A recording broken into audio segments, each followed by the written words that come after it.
eh, golongan reseptor dari reseptor sitokin, insulin, dan reseptor faktor pertumbuhan itu termasuk dari golongan enzim reseptor. Oke. Jadi yangnya kelompok lain jawabannya sama semua atau ada yang berbeda?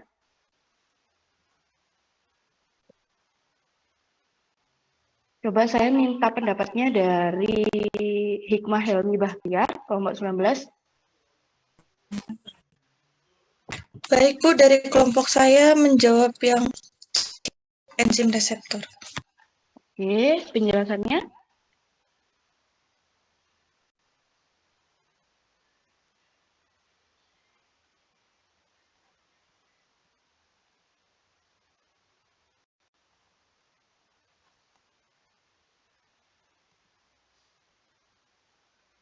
Gimana?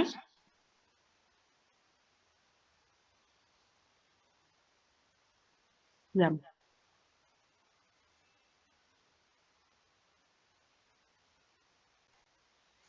Coba saya minta satu lagi sebentar. Kelompok, nah ini yang backgroundnya Wiberber. Kelompok 10, Dewi Fatimah.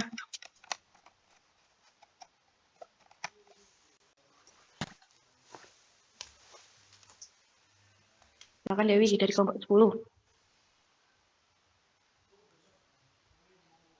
Baik Bu, sebentar. Nomor 9, kami menjawab C, enzim reseptor.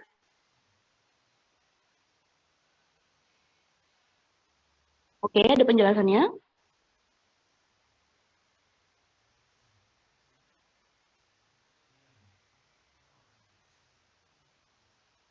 Sudah ada semua.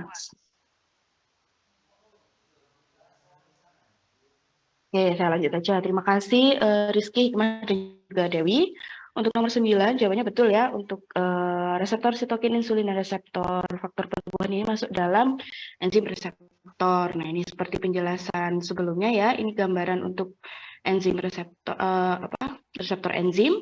Di sini ada tirosin kinase, kemudian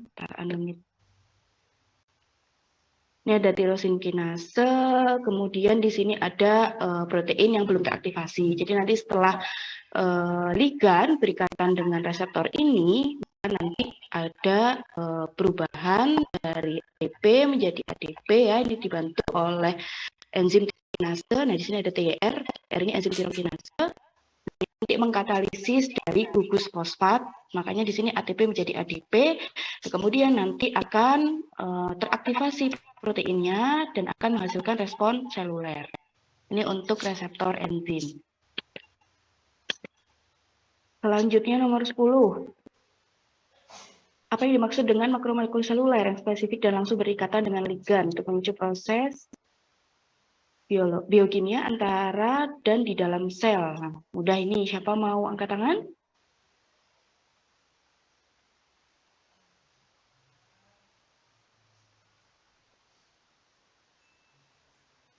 Silakan Indra, kelompok 18.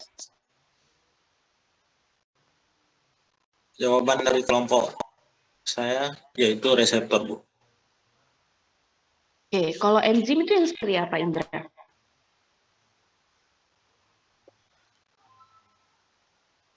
Kalau enzim itu kan? setahu saya itu salah satu bentuk dari reseptor, Bu. Kan reseptor sendiri ada 4. Ada itu termasuk kanalion, enzim. Oke, selain Ya, itu apa yang kamu ketahui tentang enzim? Coba gantian, kelompok udah nggak ada angkat tangan nih. Oke, silakan Rizky mau menambahkan, silakan. Enzim itu untuk katalis.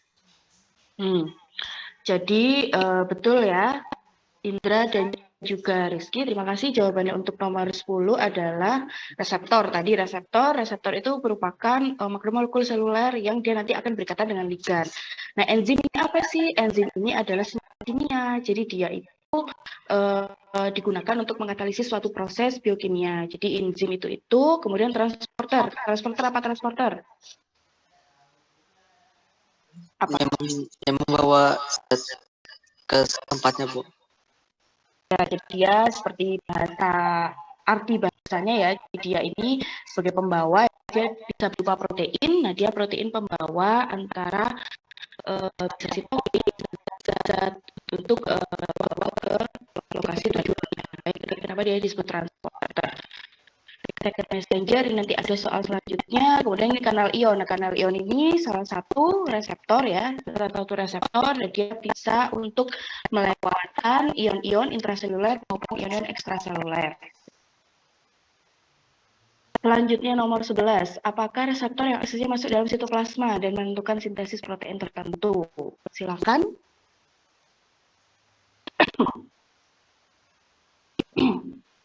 Silakan mau angkat tangan? Siapa?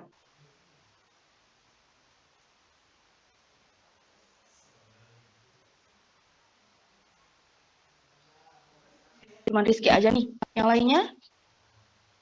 Oke, saya beri kesempatan dulu buat Oshifa. Silakan Oshifa, kelompok 3.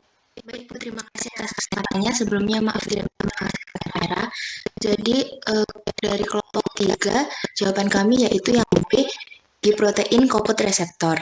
Alasannya karena apabila suatu ligan berikatan dengan GPCR ini akan terjadi proses signaling yang diawali dengan perubahan dari GTP menjadi GTP.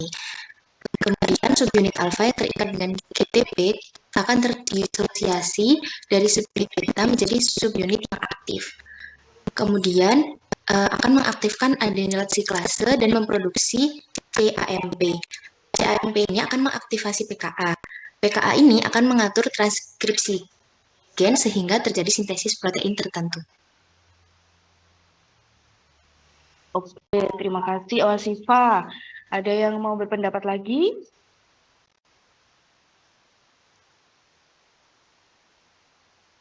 Coba dari kelompok 1. Dari kelompok 1 mana kelompok 1? Perwakilan siapa?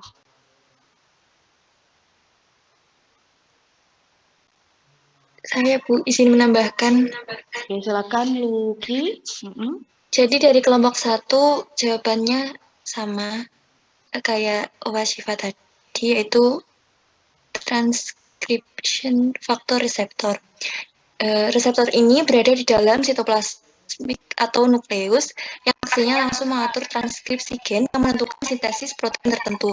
Contohnya reseptor steroid, reseptor estrogen, reseptor PPARY yang mempunyai mekanisme histolytic reseptor dan nuklear reseptor.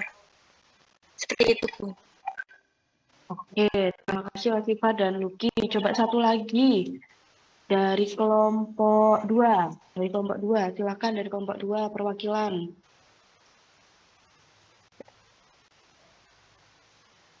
Apa ada Dira, ada Dimas, ada Rara, Safa, Sifaul.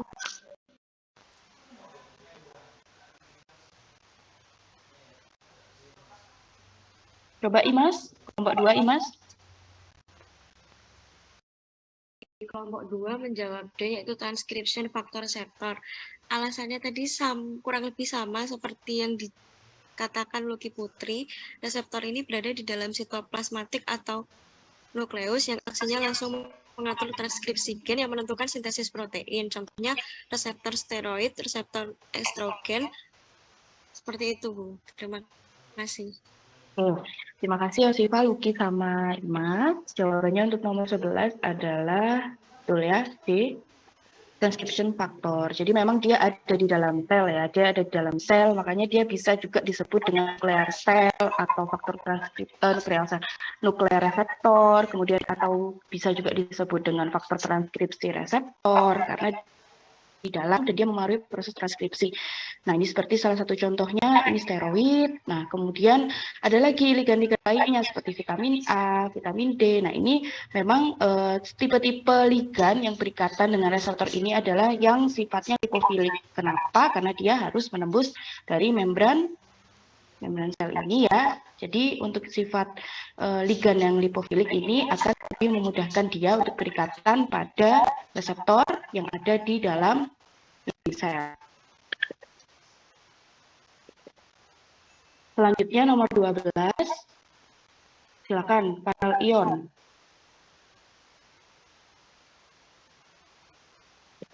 Belum ada yang angkat tangan nih. Oke, silakan Erlangga dari kelompok berapa? 1 ya?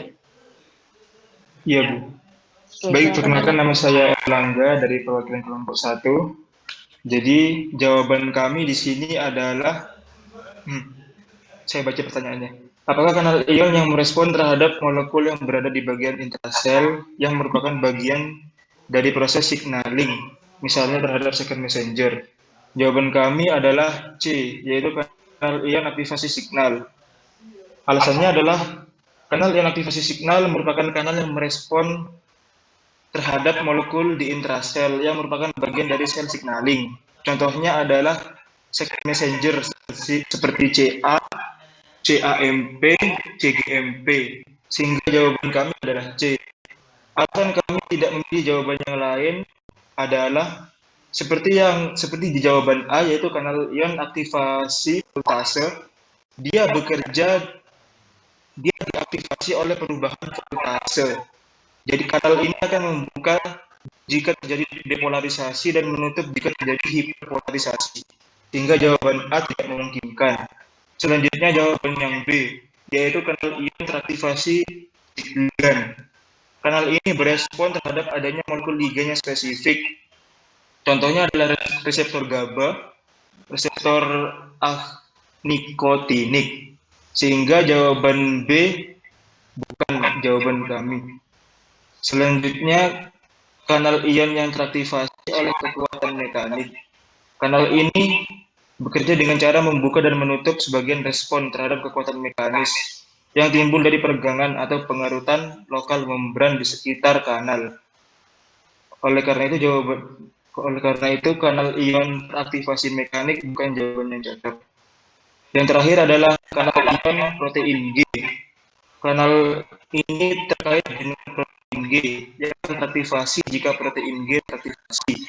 Contohnya adalah reseptor muscarinik. Dari penjelasan kami dapat disimpulkan bahwa jawaban yang benar adalah C, yaitu kanal ion aktivasi signal. Terima kasih. Terima kasih Erlangga dari kelompok 1, sudah cukup lengkap ya penjelasannya untuk nomor 12. Jadi betul jawabannya untuk nomor 12 adalah C, kanal ion aktivasi sinyalnya. Untuk sebagai gambarannya, untuk voltage gate channel, dia ini akan berespon ada perubahan potensial. Kemudian tadi yang liquid gate, dia akan berespon terhadap neurotransmitter yang berasal dari ekstraseluler. Sedangkan untuk sinyal gate, dia akan berespon terhadap molekuler yang ada di intraseluler. Salah satunya adalah di sini second messenger. Selanjutnya nomor berapa ini? Tutup. Nomor 13. Nomor 13, sistem saraf. Oke, muskarinik, jenis reseptor yang berkaitan dengan muskarinik. Nah, tadi juga sempat disinggung nih. Silakan yang mau menjawab, nomor 13.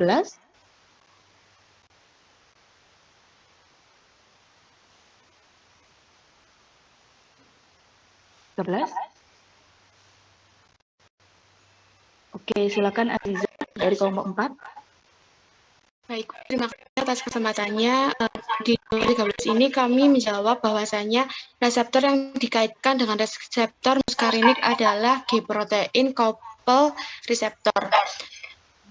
Alasan kami tidak menjawab yang A karena yang ligand ion reseptor itu reseptornya yaitu asetilkolinikotik, reseptor GABA dan reseptor glutamat. Sedangkan yang G-protein coupled reseptor itu reseptornya terdiri dari asetilkolin muskarinik, reseptor adrenergic, histamin, dopaminergic, dan serotonin.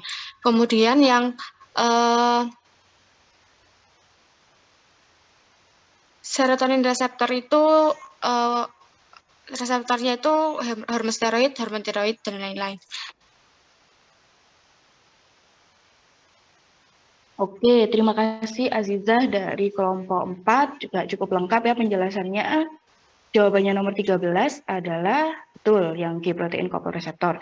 Jadi jangan bingung ya untuk muskarinik dan nikotinik. Kalau muskarinik dia di G-protein coupled reseptor, kalau yang untuk nikotinik tadi di ligand gate ion channel.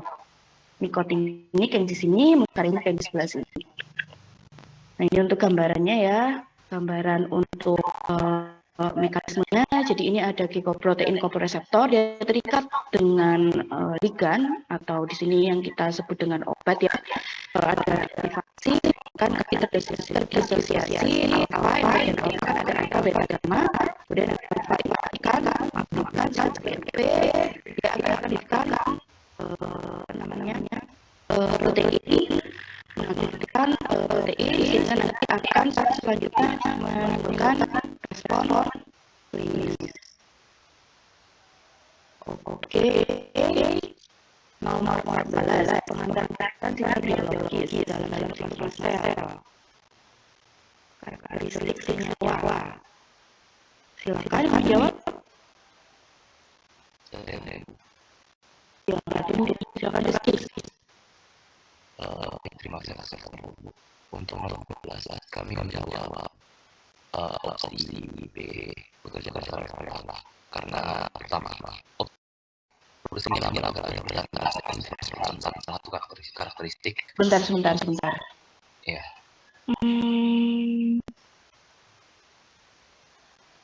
Oh, ini kayaknya salah soal ini. Ini bukan ya. Manakah di bawah ini yang merupakan karakteristik. Oh, karakteristik. Tapi sebenarnya kalian bingung nggak jawab soal ini? Kayak ini tunggu. Ya ini bukannya tidak ada ini bukannya. Kalau saya jawabnya B karena Silakan penjelasannya. A, produksinya lambat agar dipertahankan. Ini masuk salah satu karakteristiknya ya. Karena mana tadi ya? Karena produksi sinyal biologis dalam sel biasanya dilakukan dengan kecepatan yang cukup lambat karena sinyal tersebut harus dipertahankan dan dikontrol secara ketat dalam sel agar dapat berfungsi secara efektif. Kemudian opsi yang C, kadar tinggi ini menguntungkan pengantar sinyal karena ini berkaitan dengan sel. Semakin tinggi kadarnya, maka semakin sensitif sehingga dapat mempercepat respon seluler terhadap sinyal. Kemudian tidak mudah didaur ulang atau penyingkiran sehingga selalu tersedia juga termasuk salah satu karakteristiknya. Karena yang pertama, beberapa sinyal biologis diproduksi secara terus-menerus atau dikeluarkan dari sel dalam jumlah yang cukup besar untuk menjaga keseimbangan sistem biologis. Kemudian, beberapa sinyal biologis dapat bertahan dalam sel untuk jangka waktu yang cukup lama sehingga tidak perlu berulang. Yang terakhir, yang opsi E, beberapa sinyal biologis harus tersedia dengan cepat untuk merespon perubahan kondisi lingkungan atau secara cepat. Seperti itu, Bu. Oke, terima kasih. Jadi sebenarnya ini kebalik ya. Yang untuk nomor 14 ini soalnya seharusnya tidak ada kata bukannya. Tapi jawabannya betul yang B, bekerja pada kadar yang rendah. Kenapa? Karena sebenarnya untuk second messenger ini apa sih sebenarnya second messenger ini kemarin penjelasannya? Penghantar sinyal kedua kan? Jadi setelah ligan nanti berkaitan dengan reseptor, maka untuk beberapa reseptor yang memerlukan second messenger itu nanti harus segera diberikan second messenger, produksinya harus segera diproduksi. Ini yang A, produksi lambat. Jadi produksinya harus cepat ya agar mudah pertahankan dasar, tapi agar hantaran sinyal itu segera dilaksanakan. Dan bekerja pada kadar rendah ini betul karena dia dengan kadar sedikit pun itu dia sudah menimbulkan respon karena memang yang diminta adalah produksi yang cepat dan bekerja pada kadar yang rendah.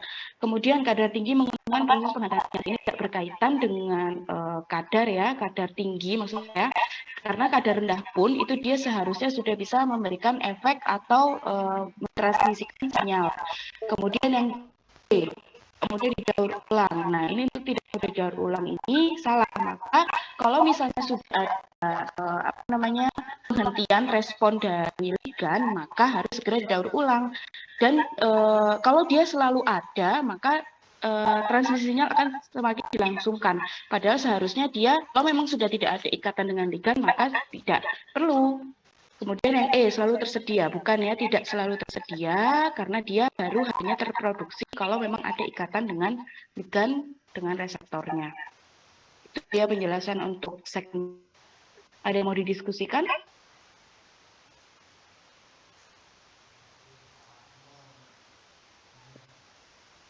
Ya, ini keliru ini soalnya.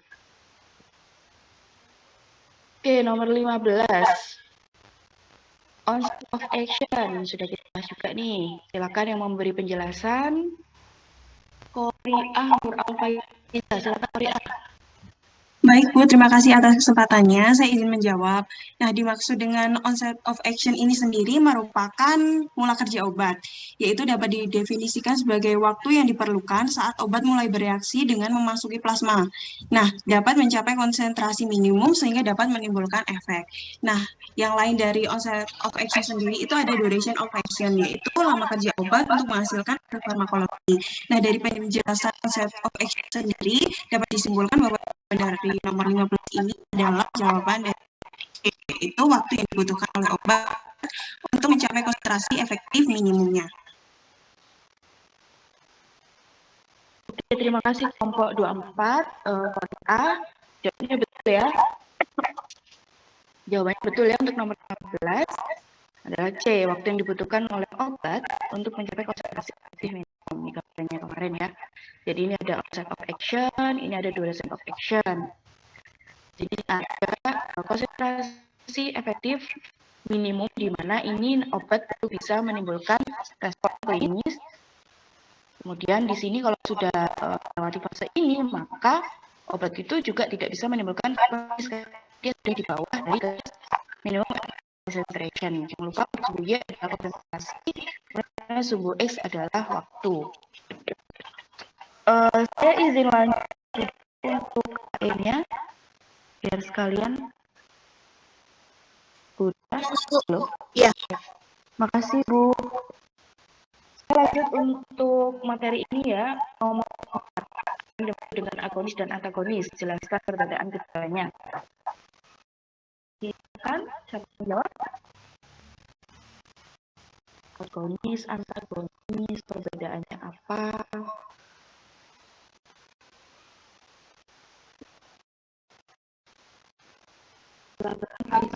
Faisal, kelompok 4.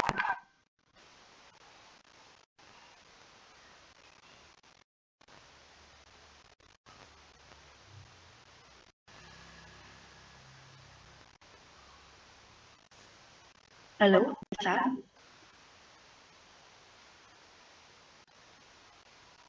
Silakan.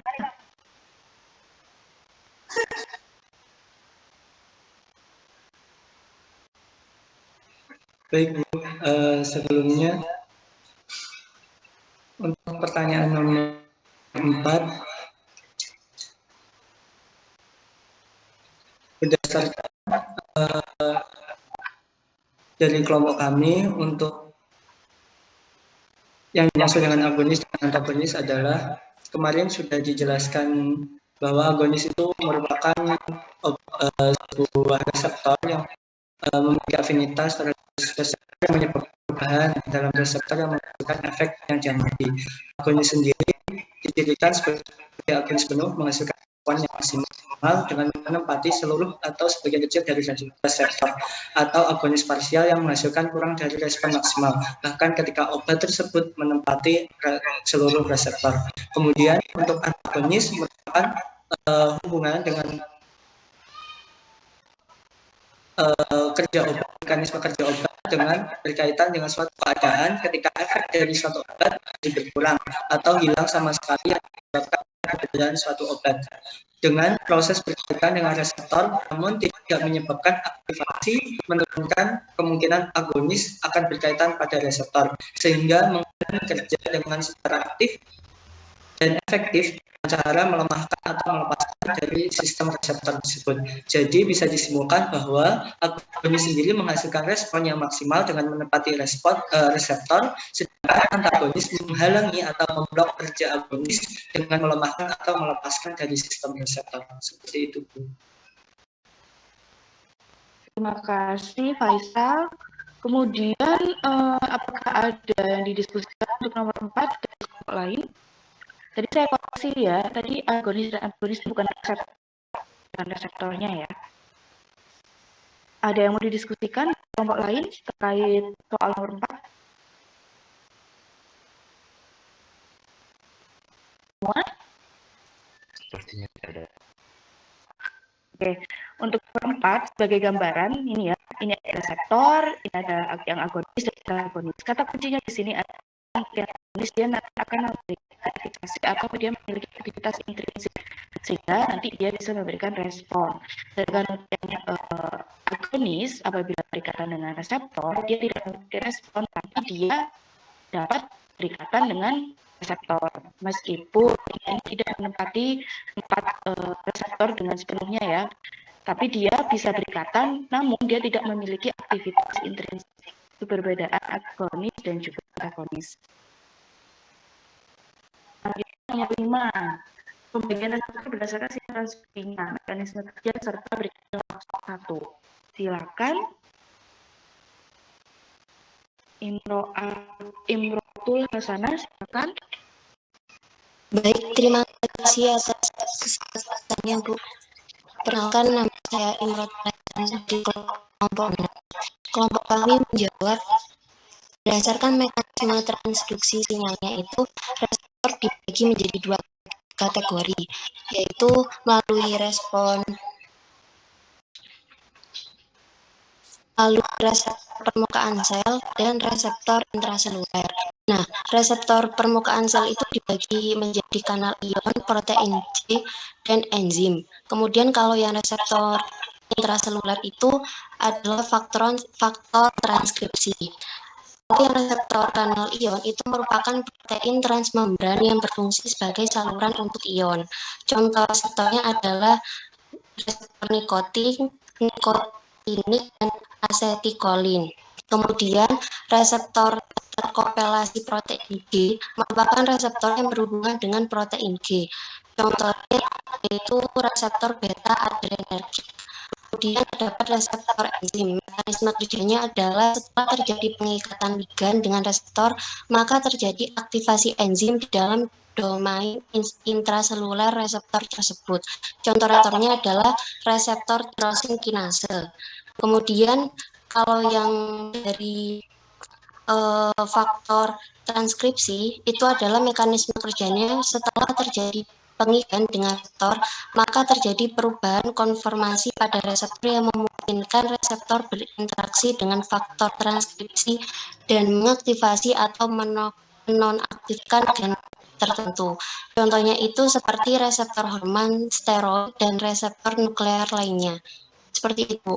Terima kasih. Oke, terima kasih Imrotul dari kelompok 6. Ada yang mau didiskusikan untuk nomor 5?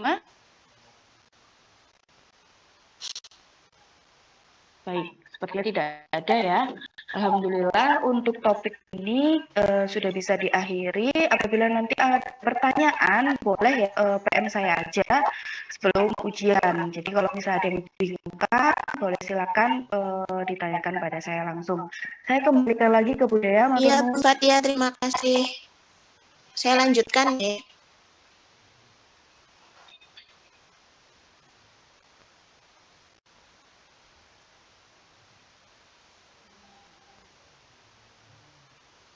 Ya, Adik-adik, kita lanjut ya untuk pembahasannya. Sebentar.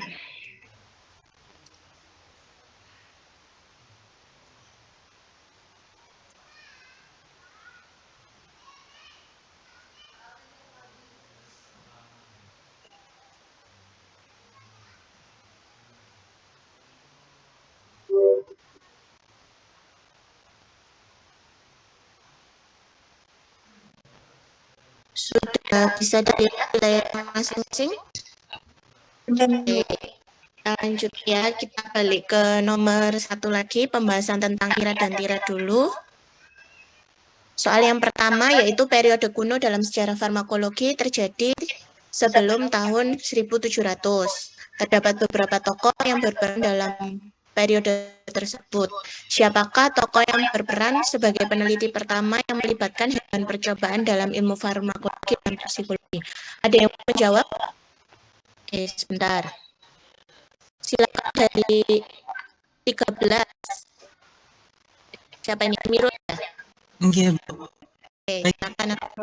Sebelumnya terima kasih atas kesempatannya. Nama saya Oni Amirul Aziz dari kelompok 13. Dari diskusi yang dilaksanakan dari kelompok 13 ini jawabannya yaitu Johann Jacob Weber. Di sini ada keterangannya yaitu Johann Jacob Weber ini merupakan penelitian pertama yang melibatkan hewan percobaan dalam ilmu farmakologi dan toksikologi. Dan kemudian ada tambahan dari yang pilihan A, Claudius Galen ini adalah orang pertama yang mengenalkan teori pengalaman empirik yang berkontribusi seimbang dalam penggunaan obat.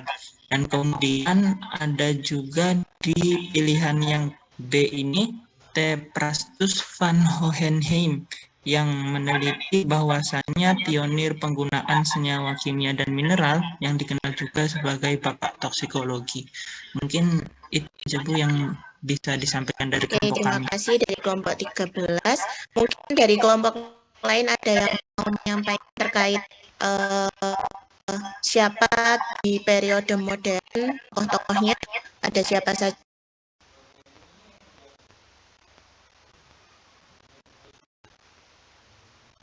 Oke, dari kelompok 19 ada Hikmah Helmi. Izin menjawab Ibu, untuk dari periode modern sendiri ada beberapa tokoh yaitu Rudolf Boehm, itu mendirikan Institut Farmasi pertama di Universitas of Dorpat. Kemudian ada Oswald itu bersama seorang internis Bernard Naufin menerbitkan jurnal farmakologi pertama yaitu Mustarin merangsang efek stimulasi elektrik yang sama dengan stimulasi nervus vagus pada jantung. Kemudian ada John J. Abel, itu the father of American Pharmacology, pendiri The Journal of Pharmacology dan Experimental The Therapeutic yang sampai sekarang masih digunakan sebagai acuan di dunia farmakologi. Seperti itu Ibu, terima kasih. Semuanya setuju jawabannya adalah Johann Jacob Weber? Setuju, Bu. Setuju. Oke, betul ya, bahwa peneliti pertama melibatkan hewan percobaan dalam ilmu farmakologi dan toksikologi adalah Johann Jacob Weber. Kita sedikit terkait sejarah dari farmakologi ya, masih ingat bahwa sejarah farmakologi terbagi menjadi dua periode, yaitu periode kuno sebelum tahun 1700, kemudian periode modern yaitu mulai sekitar abad 18. Kemudian tokoh-tokoh yang berperan dalam periode kuno itu ada tiga ini ya, terutama adalah Claudius Galen, kemudian ada Paracelsus dan Johann Jacob Weber, di mana yang tadi sudah disampaikan teman-temannya yaitu terutama Paracelsus adalah juga bapak toksikologi. Kemudian di era modern tadi juga disampaikan temannya juga ya, ada Rudolf, ada Oswald dan juga ada John J. Weber. Oke, kita lanjut ke soal nomor 2. Para ahli secara cermat mengamati perkembangan farmakologi dari tahun ke tahun melalui serangkaian penelitian dalam terpadu dan juga lintas disiplin, sehingga muncullah beberapa cabang ilmu baru. Apa cabang ilmu yang mempelajari nasib obat di dalam tubuh? Sebentar. Dari kelompok 22 ada Alvina. Terima kasih kesempatannya. Saya perwakilan dari kelompok 22. Dari kelompok kami yaitu farmakogenetika. Untuk penjelasannya, farmakognosi itu merupakan ilmu yang mempelajari bahan alam sebagai obat. Farmakogenetika mempelajari mengenai farmakogenetika merupakan ilmu yang mempelajari tentang efek yang dihasilkan oleh suatu obat, dan farmakoterapi merupakan hubungan penyakit dengan obatnya. Seperti itu, Bu. Oke, terima kasih. Yang tidak setuju dengan jawaban dari kelompok 2, ada yang berbeda pendapat? Semuanya sama? Sama ya? Insya Allah sama. Oke, ada yang bisa mencontohkan terkait farmakognosi? Contoh maksudnya pengertian atau sesuai namanya contoh. Contohnya, salah satu ilmu yang mempelajari dari farmakognosi apa? Ya, contohnya kunyit atau mungkin manfaatnya untuk apa? Kalau kunyit kan yang paling spesifik kan imunomodular. Kalau ya dan sebagainya. Terus kalau antibakteri sambil antibakteri cuman sambil itu aktivitasnya lebih banyak dibandingkan terjangka karena dia bisa apa istilahnya bisa melawan memiliki aktivitas terhadap beberapa bakteri gram positif dan negatif. Oke, terima kasih Rizky.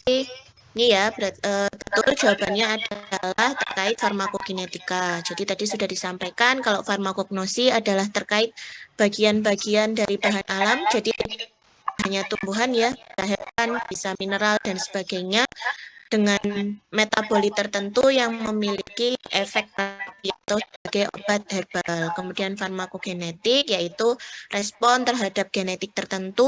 Kemudian farmakokinetika adalah nasib obat, farmakodinamika adalah efek tubuhnya, dan farmakoterapi adalah hubungan terkait penyakit dengan terapi atau obatnya. Ya, ingat ada beberapa cabang ilmu farmakologi, ada farmakognosis, farmakokinetika, toksikologi, genetik, genomik, pharmacovigilance. Jadi sudah disampaikan ya. Kita lanjutkan langsung ke suatu obat ketika mengalami distribusi dapat berikatan dengan albumin atau orosom mukoid yang merupakan komponen protein plasma dalam darah sehingga menyebabkan obat tidak berefek. Manakah sifat dan obat yang terikat dengan oromukosid?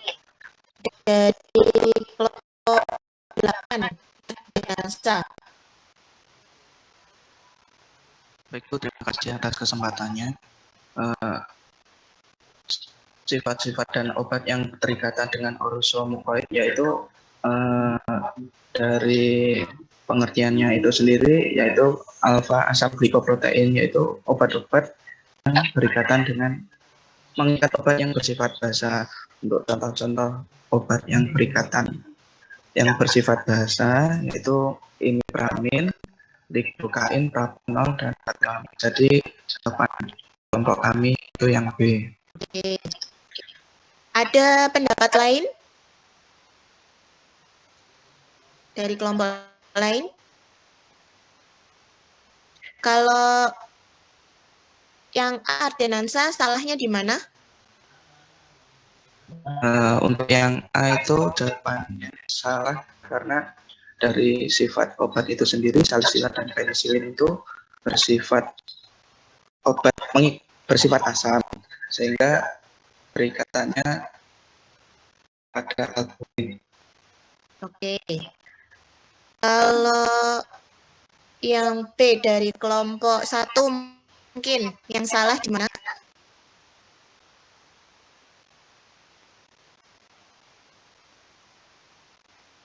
Kelompok 1.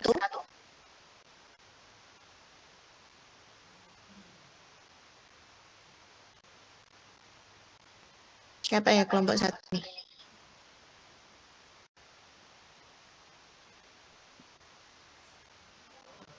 Ayo kelompok 1. Izin menjawab. Oke. Untuk opsi B,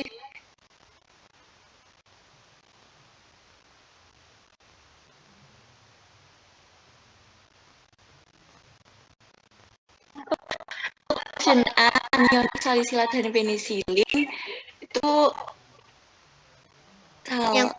salah karena ya, yang B salahnya di mana?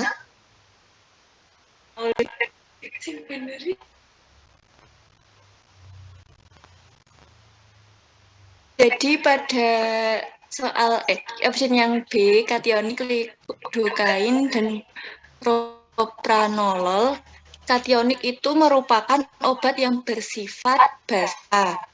Kemudian untuk lidocain itu merupakan termasuk pada obat yang bersifat basa, dan propranolol itu termasuk pada sifat basa.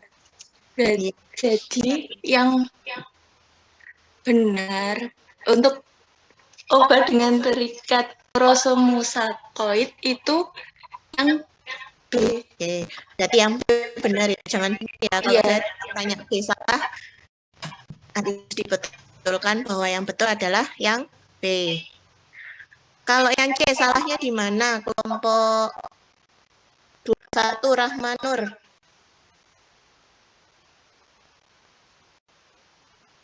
Karena salisilatnya itu obat asam, Bu. Tadi yang diikat sama orosomukoid itu obat basah. Oke. Terus kalau imipamin, contoh obat apa?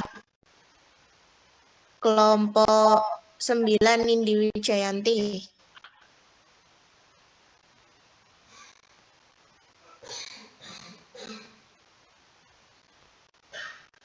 Kelompok 9 Nindi. Iya, Bu. Oke, imipramin termasuk kationik atau anionik?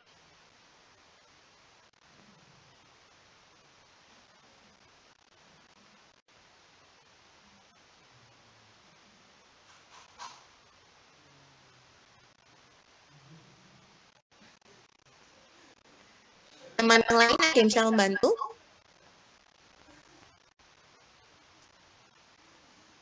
Izin menjawab. Kation. Iya, apa berarti termasuk? Kation. Basa. Oke, Basa kationik. Oke, ingat ya bahwa protein plasma terutama adalah albumin, kemudian ada alfa asam glikoprotein dan juga globulin. Jangan lupa bahwa AAG nama lainnya adalah orosomukoid. Kalau albumin terikat pada obat yang bersifat asam.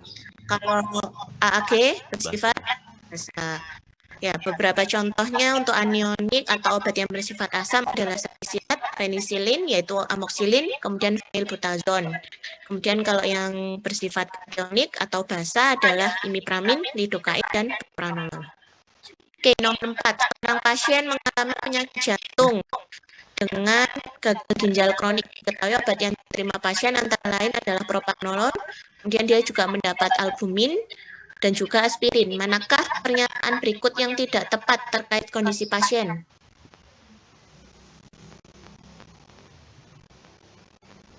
Oke, dari kelompok 14, Rosa. Sebelumnya terima kasih atas kesempatannya, Bu. Kelompok 14, atas diskusi kami menjawab option E, hipoalbumin yang dialami pasien disebabkan sintesis albumin menurun. Alasan kami memilih option tersebut adalah karena albumin disintesis di hati sehingga gagal ginjal kronis tidak mempengaruhi sintesis albumin.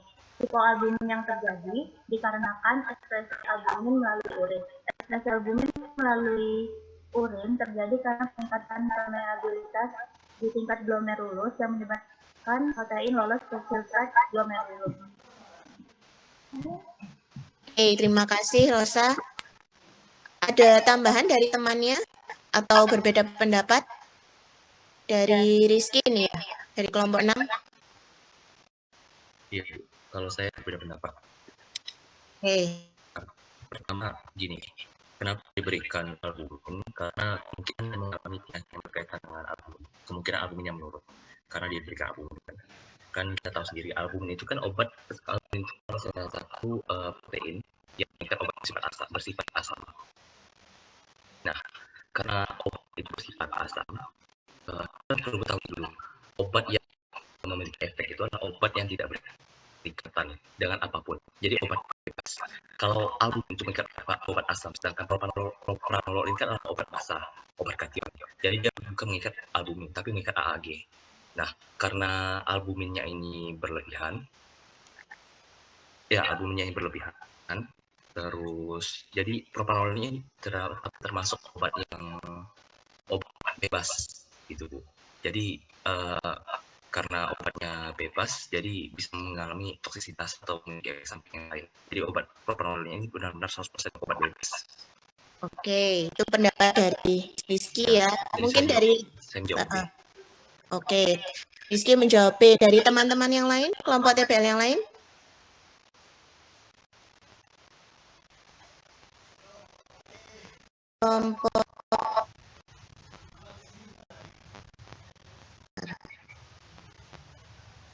Kelompok 3, Ahmad Faruk.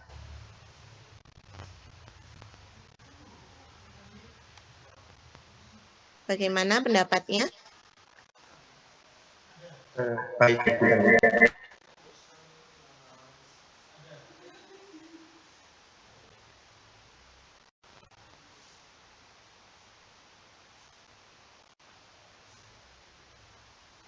Gimana? Untuk nomor saya jawab B, Prapono yang diperoleh pasien tidak beresiko toksisitas. Kenapa alasannya? Bentar.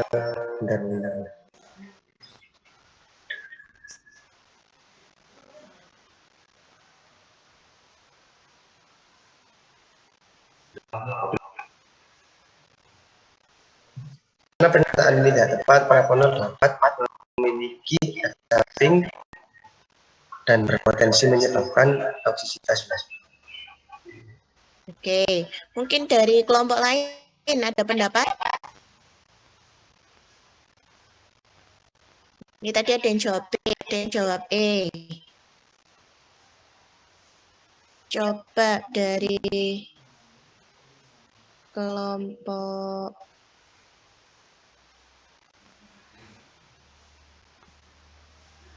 kelompok 8, Fadilah Habibah.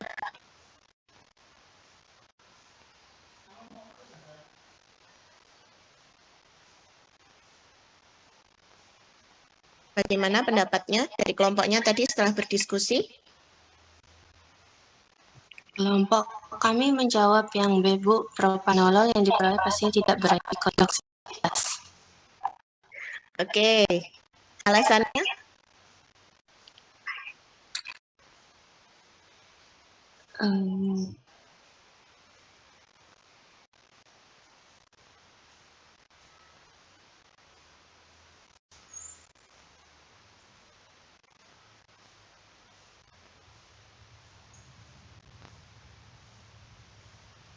Alasannya apa, Fadilah Habibah?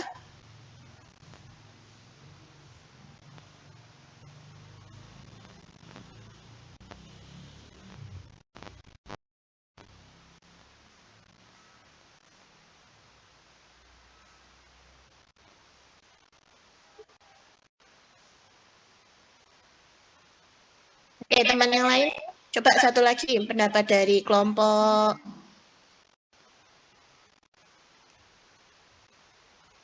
7, Naila Tika.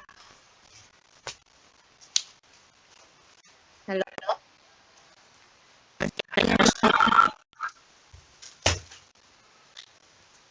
Untuk kelompok kami tadi juga menjawab yang B, Bu, propanolol yang diperoleh pasien tidak beresiko toksisitas.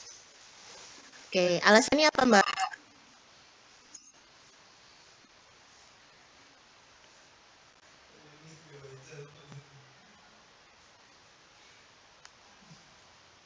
Alasannya apa?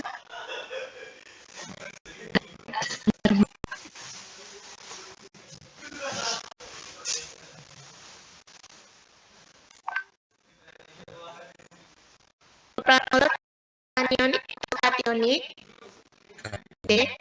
Kationik, Bu. Ketika dengan albumin apa? Plasma protein apa maksud saya? AG.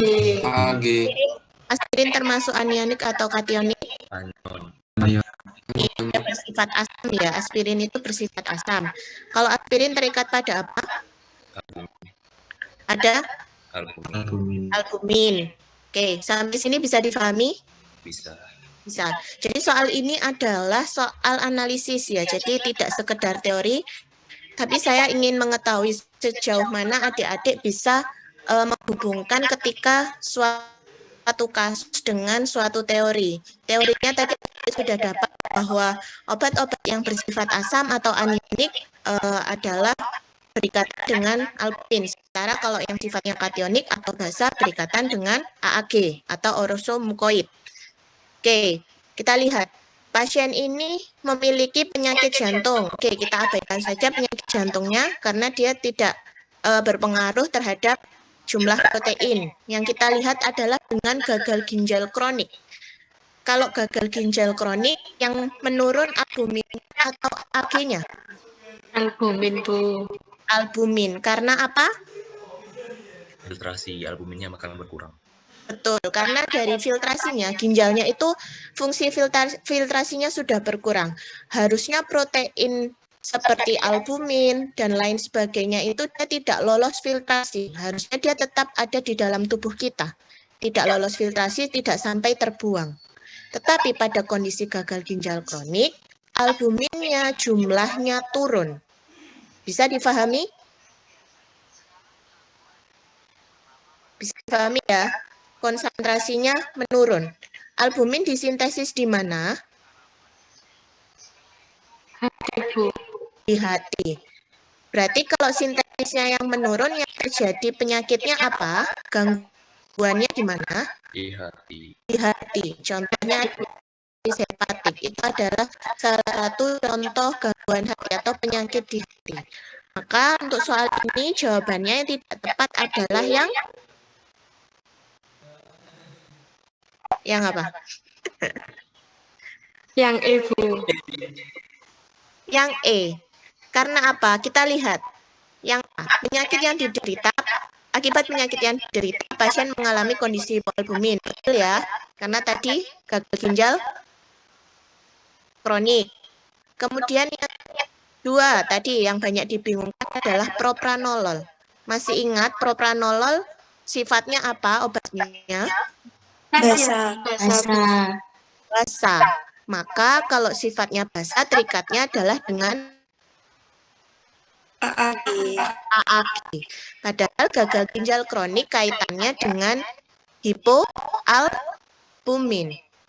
Maka terpengaruh tidak obat propranolol? Tidak. Ada pengaruh enggak? Enggak. Makanya dia tidak beresiko toksisitas.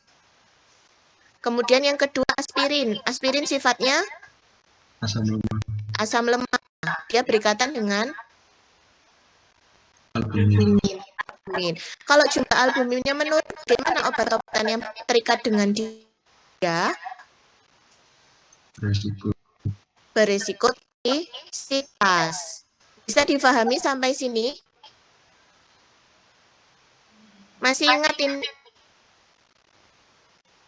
Masih ingat ya? Yang pertama, penyakitnya adalah gagal ginjal. Maka yang terjadi adalah penurunan albuminnya. Ingat, penurunan konsentrasi albuminnya, bukan sintesisnya. Karena sintesis dari albumin dilakukan oleh hati atau hepar. Ya. Apa yang terjadi kalau misal albuminnya turun? Yang terjadi adalah penurunan ikatan obat-obat asam. Nah, ikatan menurun, maka akan terjadi risiko.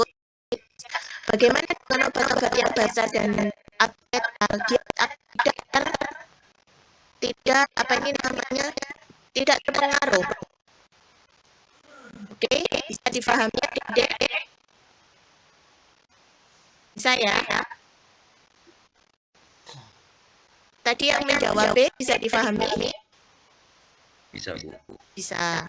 Bisa kita lanjutkan ya? Bisa. Oke, ini ya. Hipoalbumin adalah terjadi penurunan konsentrasi albumin. Oke, soal nomor 5. Efek dari suatu interaksi farmakodinamik dapat terbagi menjadi beberapa macam atau 3 macam, yaitu adiktif, sinergis, dan antagonis. Manakah interaksi berikut yang menimbulkan efek antagonis? Ada yang mau menjawab?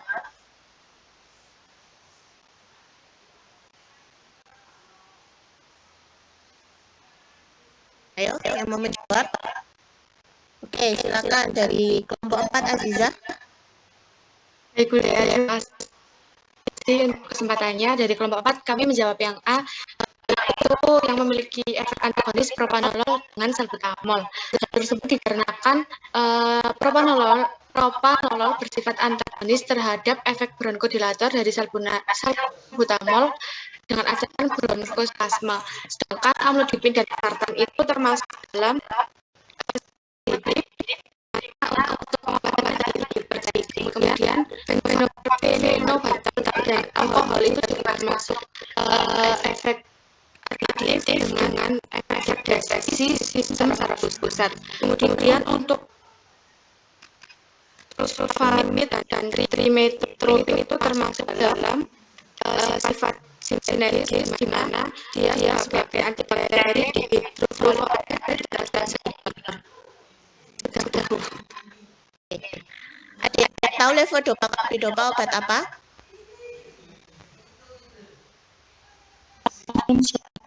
Parkinson, betul. Jadi salah contoh dari obat Parkinson. Jadi mengatasi gejala Parkinson, misalnya tremor, gemetaran, kemudian kaku atau kelambatan pergerakan, itu adalah contoh dari gejala Parkinson. Oke, dari kelompok lain ada yang berbeda pendapat?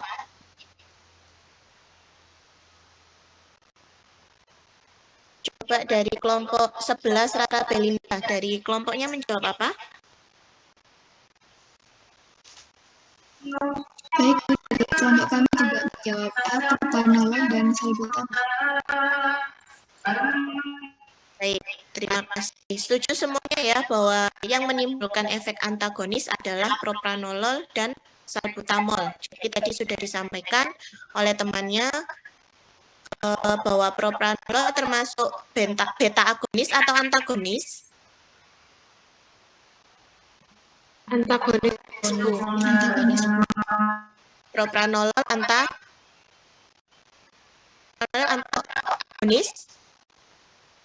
Agonis. Sementara kalau salbutamol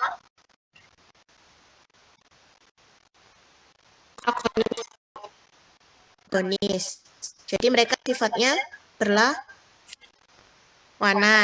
Ya, amlodipin golongan apa? Masih ingat?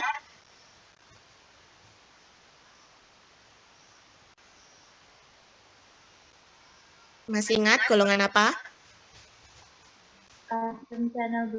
Calcium channel blocker. Valsartan? Tantan golongan apa? Angiotensin 2. Iya, atau ARB. Angiotensin reseptor blocker. Ya, pokoknya yang tantan, valsartan, irbesartan, itu adalah contoh, kandesartan adalah contoh dari ARB, di mana keduanya cukup umum dikombinasikan dan menimbulkan efek aditif. Kemudian fenobarbital dan alkohol tadi sudah disampaikan ya, dia menimbulkan depresi dari saraf pusat. Kemudian sulfonamid dan trimetoprim dia sama-sama bekerja menghambat asam folat, pembentukan asam folat. Kemudian levodopa dengan carbidopa ini juga sebagai anti Parkinson, dia memiliki efek sinergis sama seperti sulfonamid dan juga trimetoprim. Nah ini ya, jadi aditif itu ada aspirin, paracetamol, contoh lainnya. Kemudian kalau supraaditif ini contoh dari maksudnya adalah sinergis, ada sulfamethoxazole dengan trimetoprim, ada levodopa dengan carbidopa dan sebagainya. Soal nomor 6. Penggunaan satu obat sebagai rekomendasi terapi perlu mempertimbangkan efektivitas klinik. Manakah pernyataan berikut yang tepat? Dari kelompok 22 Rahayu. Baik, terima kasih atas kesempatan. Saya Rahimah perwakilan dari kelompok 22. Izin membaca soalnya, Ibu. Penggunaan suatu obat sebagai rekomendasi terapi perlu mempertimbangkan efektivitas klinik. Manakah pernyataan berikut yang tepat? Jadi, poin di sini mempertimbangkan efektivitas klinik.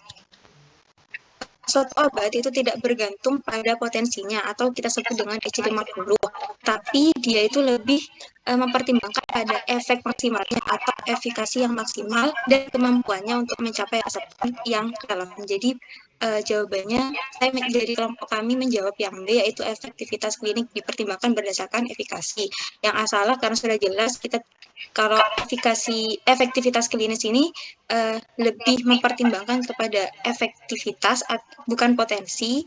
Yang C juga kurang tepat karena kalau potensi ini potensi ini menentukan dosis yang diberikan dari obat yang dipilih. Jadi intinya potensi itu untuk menentukan dosis, sedangkan efektivitas itu kemampuan untuk mencapai reseptor yang relevan sehingga dapat memberikan efek klinis. Yang D juga EC50 itu berdasarkan dosis, yang ED itu lebih ke toksisitas. Jadi jawaban yang paling tepat menurut kelompok kami yang B. Terima kasih, Bu. Ya, sama-sama. Terima kasih. Berarti yang B, ada pendapat lain atau semuanya setuju? Apa berpendapat lain? Tidak ada yang menjawab, sepertinya Setuju. Setuju ya? Oke, bahwa memang efektivitas klinik yang dipertimbangkannya adalah berdasarkan efikasi. Tadi yang sudah disampaikan temannya. Kalau posisi tadi adalah untuk menentukan dosisnya, untuk menentukan rekomendasi dosisnya, sama EC dan ED ini kaitannya adalah dengan potensi. Kalau EC itu terkait konsentrasi, kalau ED terkait dosis, sama. Intinya mereka sama. Yaitu untuk melihat potensi, di mana potensi untuk melihat rekomendasi dosis.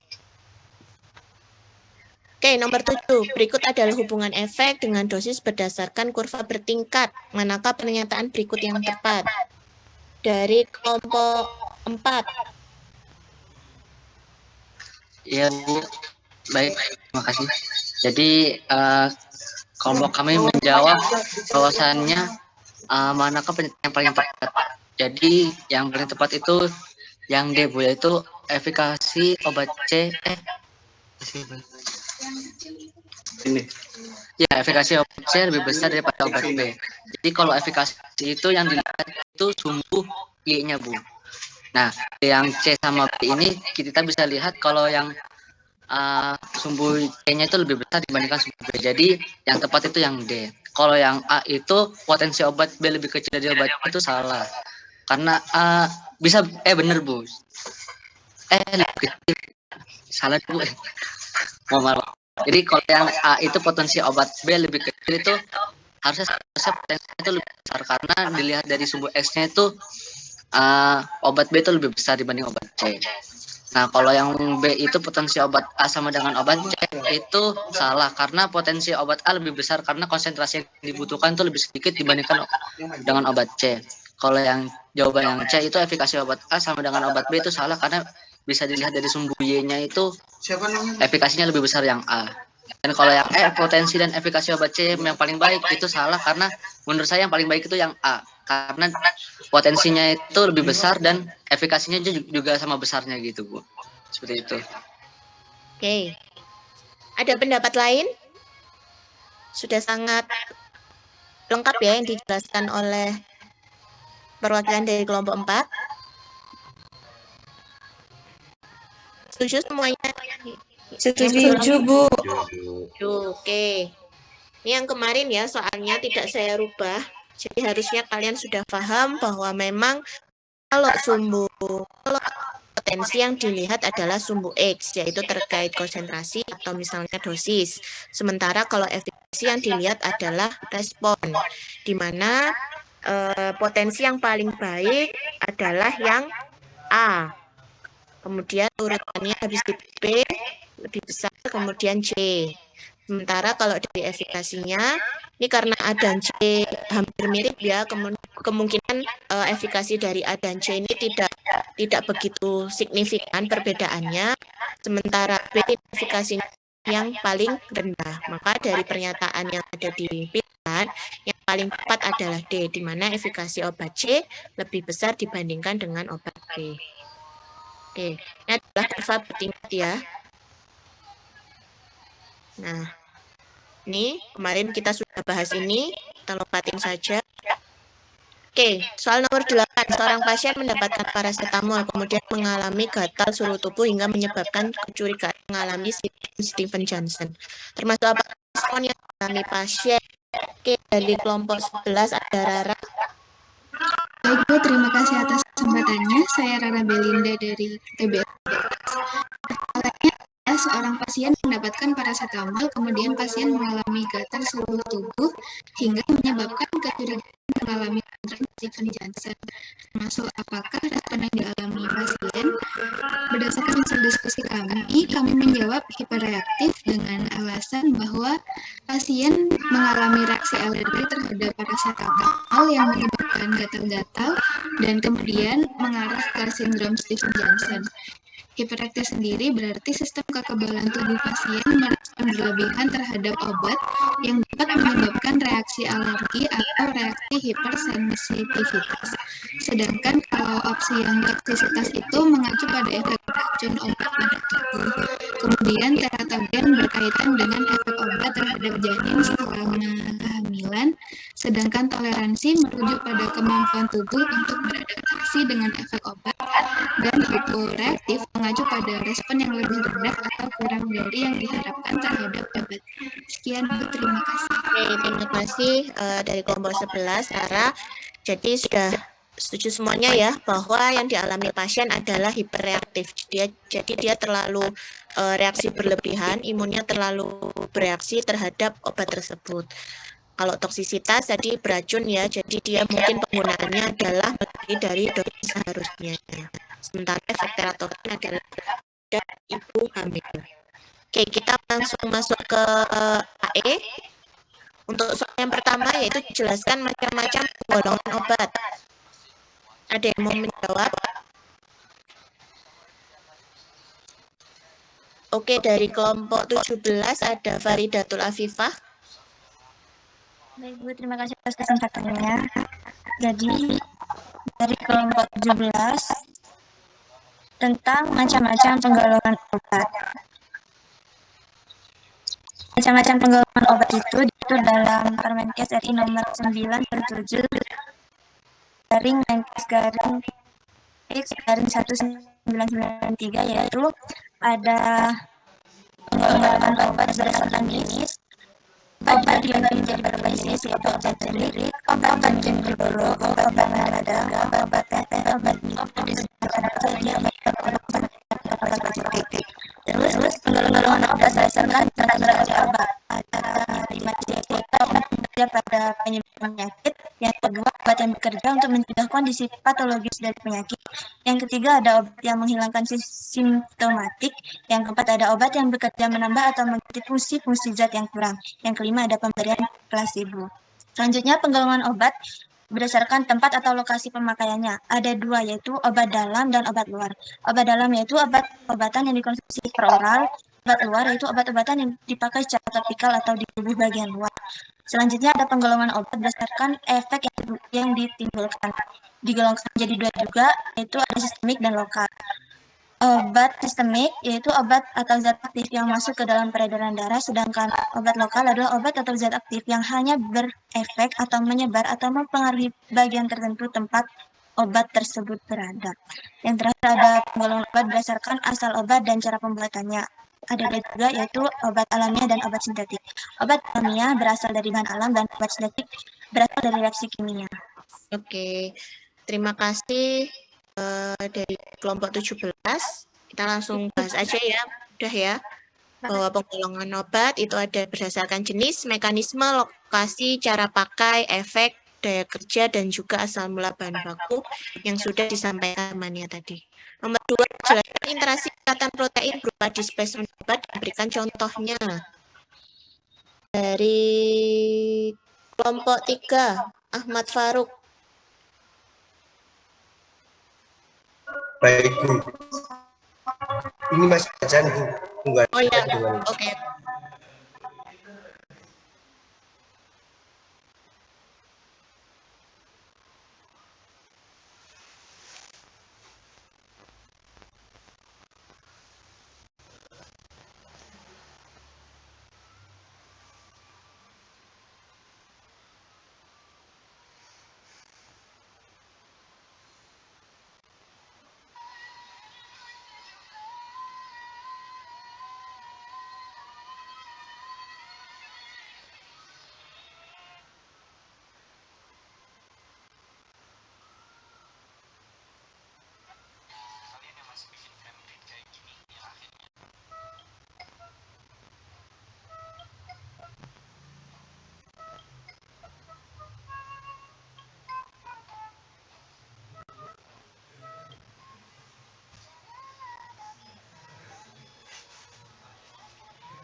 Mimas pepenin hikmat yang sama itu biasa.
Baik Bu, sudah Bu.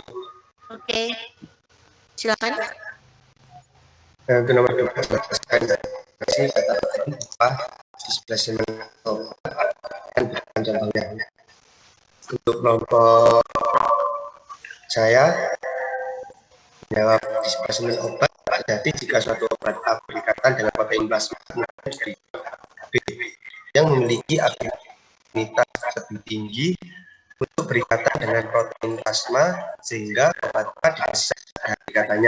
Lalu contoh obat dengan afinitas tinggi ikatan protein antara lain phenytoin, warfarin, dan tolbutamid. Oke, phenytoin dengan warfarin lebih tinggi mana ikatan afinitasnya? Warfarin.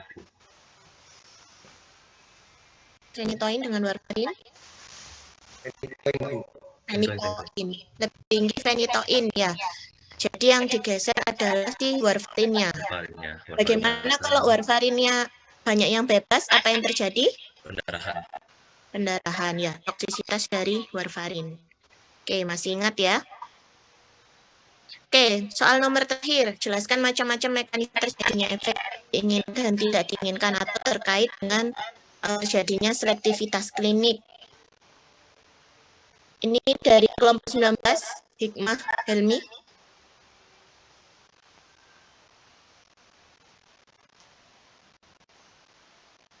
Mohon maaf Ibu, itu yang resepnya tadi begitu. Oke, coba yang lain. Ada yang mau jawab?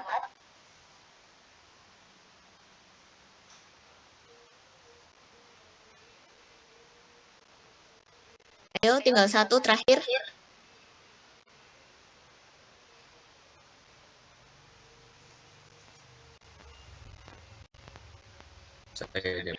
Oke, silakan Rizky.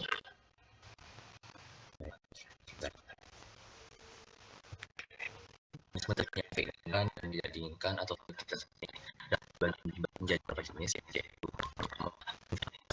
spesifik. Efek diinginkan dapat terjadi ketika obat spesifik seperti enzim, reseptor, atau protein lainnya. Contohnya, obat penghambat ACE atau angiotensin converting enzim adalah enzim ACE yang terlibat dalam pengaturan tekanan darah dan dapat menurunkan tekanan darah tinggi. Namun, obat juga dapat berinteraksi dengan lain yang tidak diinginkan dan menyebabkan efek samping seperti tukari dan hipoorstatik. Yang kedua ada interaksi dengan Efek diinginkan dapat terjadi ketika obat berinteraksi dengan target spesifik, perkembangan sel atau lipid. Contohnya obat inflamasi nonsteroid atau NSAID menghambat enzim siklooksidase atau dan menurunkan peradangan, tetapi juga dapat mempengaruhi membran sel dan menyebabkan efek samping seperti iritasi lambung dan gangguan ginjal. Contohnya pada aspirin. Kemudian ada metabolisme dan ekskresi obat. Efek diinginkan dapat terjadi ketika obat dieliminasi dari tubuh dan baik. Namun, jika obat terakumulasi di tubuh karena terganggu pada mekanisme metabolisme dan ekskresi, maka dapat menyebabkan efek samping seperti toksisitas hati dan ginjal. Kemudian ada interaksi obat-obatan. Interaksi antara obat-obatan dapat mempengaruhi selektivitas klinik obat. Contohnya obat penghambat metabolisme seperti simetidin dapat meningkatkan konsentrasi obat lain pada seperti warfarin dalam tubuh dan menyebabkan efek samping seperti pendarahan. Dan variabilitas individu. Variabilitas individu tiba-tiba tidak mempengaruhi teknik obat. Contohnya, beberapa obat kemoterapi memiliki selektivitas yang buruk dan merusak sel dan bukan seperti kelontokan rambut dan kehilangan nafsu makan pada beberapa pasien, tetapi tidak pada pasien lain. Sekian ya. Oke, terima kasih Rizky. Dari teman lain, coba satu lagi. Ada yang mau menjawab?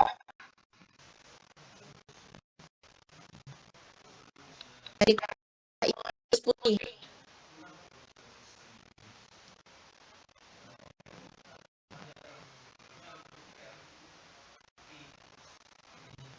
Mas Putri, halo? Tidak hadirkah? Hadir. Oke. Bagaimana tadi dengan diskusi kelompoknya? Baik, saya akan menjawab hasil diskusi dari kelompok kami. Ada beberapa mekanisme terjadinya efek yang diinginkan dan tidak diinginkan atau selektivitas klinik.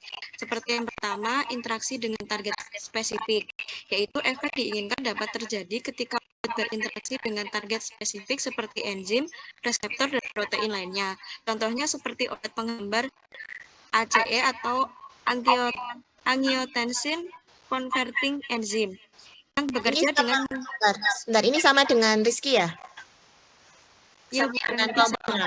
Oke, ada yang berbeda? Adakah yang berbeda? Sama, Bu. Dari kelompok kami. Sama seperti yang didiskusikan dari kelompoknya Rizky. Oke, mungkin dari kelompok TBL yang lain ada yang berbeda?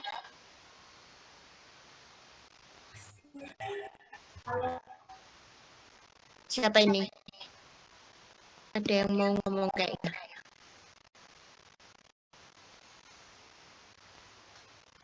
Mana ada yang berbeda? Apakah semua sama satu angkatan dengan kelompok 6 dan 2?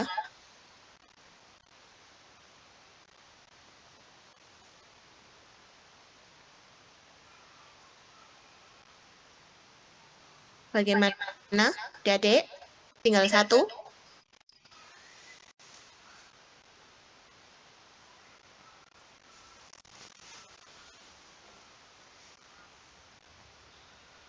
Mana adik-adik?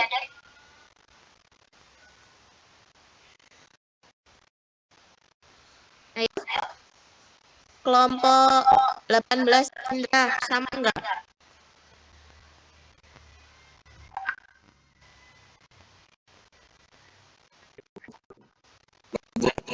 Kalau kelompok saya misalnya sama, cuma bedanya saya ada tambahan dari buku dari buku kayu yang menguntungkan dan toksin diperantai oleh reseptor efektor yang sama yang diperantai oleh reseptor identik tetapi dari yang berbeda oleh jalur efektor yang berbeda. Yang ketiga yaitu diperantai oleh jenis reseptor yang berbeda. Oke, terima kasih Indra. Oke, dari kelompok lain coba satu lagi dari kelompok berapa ya ini?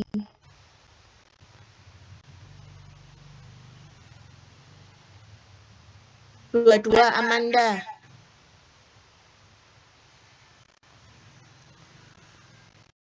Ada Amanda?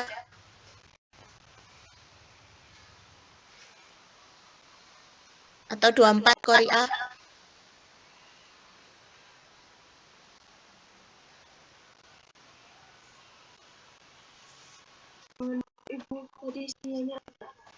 Oke, gimana dari kelompoknya?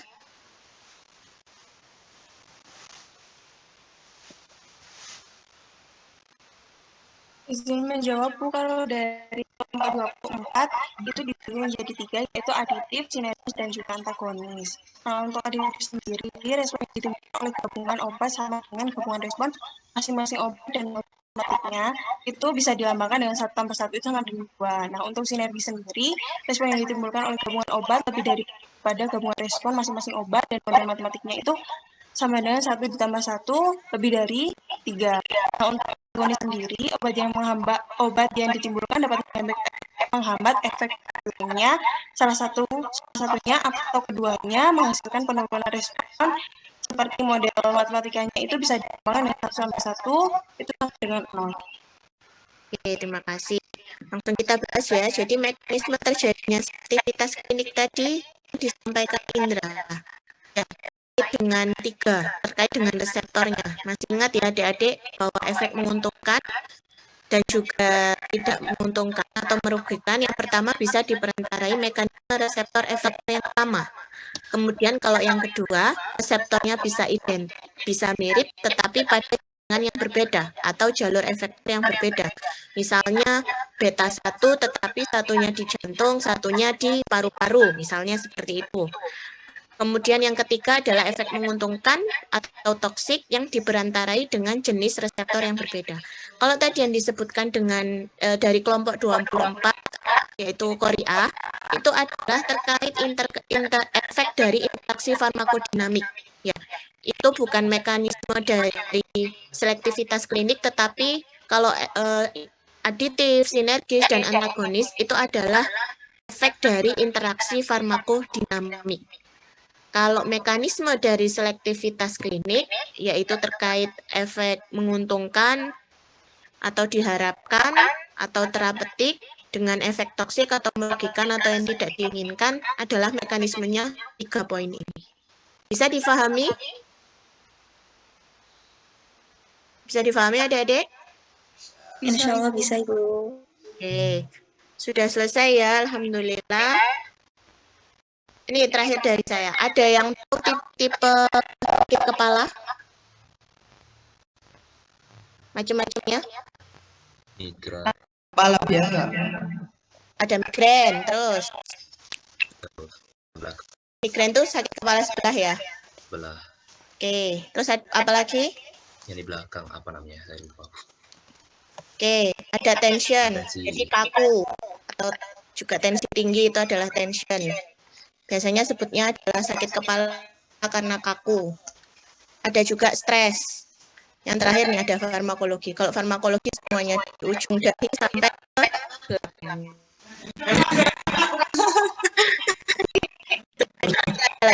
Dari saya, terima kasih atas perhatian adik-adik semua.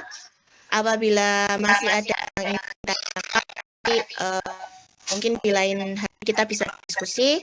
Insya Allah saya masih mengajar ya baik di kelas B dan kelas A untuk materi akhir terkait dasar toksikologi. Mungkin kita akhiri TPL pada siang hari ini. Semoga apa yang kita pelajari bersama-sama, Bu Fatia juga tadi, bisa bermanfaat untuk adik-adik semuanya. Kurang lebih kami mohon maaf. Kita akhiri dengan doa kafaratul majelis. Subhanallah.